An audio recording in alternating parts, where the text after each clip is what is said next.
తాజాగా జరిగిన తెలంగాణ పంచాయతీ ఎన్నికల ఫలితాల్లో ఒక ఆసక్తికరమైన ఘటన చోటు చేసుకుంది.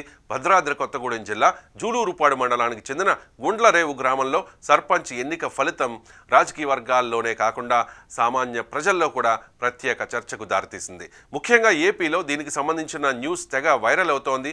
కారణం ఏంటంటే ఈ గ్రామంలో సర్పంచ్ బరిలో నిలిచిన అభ్యర్థుల పేర్లు ఏపీ రాజకీయాల్లో అత్యంత ప్రముఖంగా వినిపించే నాయకుల పేర్లతో సరిపోరడం.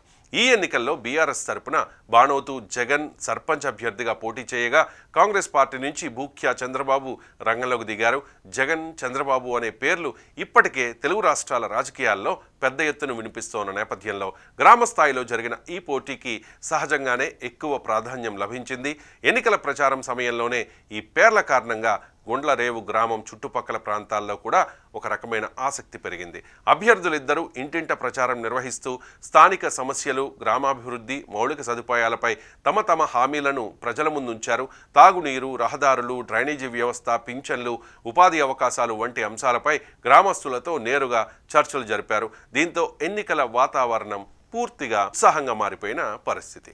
ఎన్నికల పోలింగ్ పూర్తయ్యాక ఫలితాల కోసం అందరూ ఉత్కంఠగా ఎదురుచూశారు. చివరకు వెలువడిన ఫలితాల్లో కాంగ్రెస్ అభ్యర్థి భూక్యా చంద్రబాబు బీఆర్ఎస్ అభ్యర్థి బాణోతు జగన్ను ఓడించి సర్పంచ్గా విజయం సాధించారు.